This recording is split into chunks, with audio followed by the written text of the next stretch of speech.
Hello and welcome to my podcast. Do me a favor, subscribe to the Keim Report wherever you get your podcast. You watch it on YouTube, hit that like button, hit that subscribe button. You can find us there as part of Empire Media. That's AMPIRE. Always much appreciated when you tune in. And as you know by now, you can become a member of the show and appreciate all of you who have done so thus far and will continue to give you content. We have a few videos up now, going to be getting more up very, very soon. And after they announced the full coaching staff, I'm going to do another private Zoom for the gold members, and then that becomes available for the other members after we record it. So more to come. Also, you can read my work on ESPN.com, as I believe you should know. Anyways, I got a few notes and things for you today. Not going to spend a long time talking, which, probably sometimes is not a bad thing, because there are a few things to say. So I don't want to say there's not as much, because there are more. And I'm kind of going back over that press conference from the other day, the introductory press conference of Dan Quinn. And Bram and I talked a lot about Dan Quinn on the live stream show the other night about what it meant. But one of the things I think that I kind of wanted to touch upon today a little bit, in addition to some other things, I'm going to talk a little bit about the coaching staff in a minute and a few other items. But one of the things with Josh Harris, and I think, what did this search reveal about him? What did both searches reveal about him for the GM and for the coach? Now, I think in a lot of cases, there are different things. Like with Adam Peters, he was the guy. They went and they got him. That was a little bit more of an aggressive search, because they knew that he was the number one guy out in the market, and that's who they needed to get, because there was a clear distance between him and everybody else in that GM candidacy pool. That one was, that's where you see the aggressiveness. That's where you see, within 4 or 5 days of the season ending, that guy is already signed by Washington after, as he said, a thorough but fast search. And that's what it became. So, but I think the word thorough is also there too. And I think deliberate is also part of how you would describe Josh Harris. And we saw that in the coach search. And I think there are a couple of things that stand out. And very deliberate. And one of the things that when I wrote a story about him before the end of the season, and one of the things when you talk to people, like, he wants information, he wants to know he wants to make sure he has all the answers, that you have, more importantly, all the answers when you're coming to him with information. Have you considered this? Have you considered that? He wants to go make sure that everything is checked off before you make that decision. And it's deliberate. And could that cost him at times? I guess. I don't know that it really cost him the guy that they really ultimately wanted and got. Certainly, Ben Johnson, it wasn't that took him out. It was Ben Johnson that took himself out. And I'm not so sure after the interview process that Ben Johnson would have been the guy anyways, just because I think Dan Quinn, just how his interview was, but we don't know that. But my point is, it was deliberate, and it wasn't, I think one of the other things you see is he wasn't going to cave to public pressure or to public sentiment and to public narratives. And I think that's a good thing for an owner to be. You can't sit there and let the public, whether it's media, fans, whatever, determine your course of action, where you're going to go, and who you may think is best for this franchise, because you're the guy in the room. Nobody else is. You're the guy in the room with your other decision makers. So if this is how you want to do it, this is how you see it for this, and you're not sitting there like, I don't think, there was this perception, there was all this panic. There was never any panic here. But I think it's more, and I'm not even talking about the coach, I'm talking about just for general style moving down the road here, how they approached it. And I think it's a good thing you're not sitting there worrying about what fans or media say you should do, or you should get this guy. Ben Johnson was on the list, but I'll go back to like when Dan Snyder was here, and when they went and got Jay Gruden, well, they talked to a few people, but going into the process, it was always Jay Gruden. And I don't think anything was going to deter them based on how the process went. I don't think they're going to change their minds. I think it's good to have a group that you go into the process, maybe thinking one guy with two guys that up at the top, maybe one guy a little bit ahead, because innovative offense, that's where the league is going, right? So but throughout the process, you may change your mind. I think you need to be open-minded. I think I look back, and I'm not comparing Dan Quinn to Mike Tomlin, but the Steelers landed on Mike Tomlin because they kept an open mind during the process. A lot of people assumed it was going to be Russ Grimm. Well, it wasn't. And it was Mike Tomlin. So because they kept an open mind. I think that's a good way to operate, because what if you get in that process and something changes your perception and you say, oh, I thought it was this guy, but now, you have to allow yourself to maybe think that, you know what, maybe this guy's better for the franchise. And so for whether it's this search, the next one, the one after, whatever, for 10 years, 20 years, whenever it is, I think it's a healthier way to operate than what they've done. I mean, I don't know how many times, the one long search that they had here under Snyder, it ended up in Jim Zorn. This is not Jim Zorn. So that was a ridiculous one, as I well remember, and as you well remember. But again, I think, so it looks, the deliberation, the thoroughness, and I think at times the aggressiveness with Adam Peters especially, and that's what he has shown. That's what Harris has shown in like Philadelphia and the New Jersey Devils. In Philadelphia, like, you go out, Daryl Morey becomes available. That's the guy you want to run your organization. You go get him right away. And, if Doc Rivers becomes available, that's the guy you want. You go get him right away. I think in this case, there was no guy that you just said, you've got to get this guy right away. There's also a process in the NFL that maybe slows things down a little bit because of some of the rules and requirements that trip it up. So anyways, but I think to me, that's kind of what it said a little bit about Josh Harris, going through just kind of having access to what was going on during that time. And, the other thing, hey, listen, you go back to like Steve Spurrier, Snyder had to have him.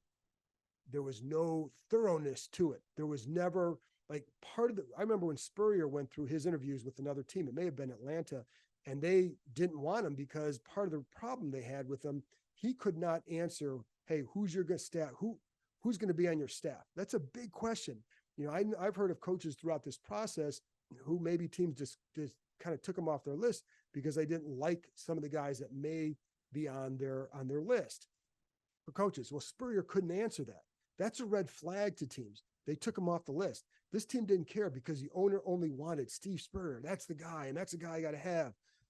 And maybe other GMs would say, yeah, that's a great guy, but you still need to know after going through the process, like, you know what, maybe he's not the guy because he doesn't know X, Y, Z, A, B, C. And yet it didn't matter because this guy had to have him. And so I think it's good when you have that deliberate, thorough approach because it can usually end up on a better solution than where you would have otherwise. I think what we saw with Adam Peters is the more you're around him, the more I understand why he likes a guy like Dan Quinn. I think there's an understanding of how to work within an organization and a desire to do that. You have Quinn he was at a different point in his career than he was earlier, where he had more power. Now it's like, I don't think, you get to a point where like, you don't need the power. You want to coach and you want to win. And I think that's an important distinction in this situation. I also think when you have a young GM, it's probably good to pair him with an experienced head coach. I know it's worked in San Francisco with Shanahan and Kyle Shanahan and John Lynch. Kyle has been around the game quite a long time, but I think in this situation, I do think it's a good thing that Peters is paired with a veteran coach. But we don't know how it's going to go, and we don't know how it would have gone otherwise. But I do think that's not a bad thing for them to have.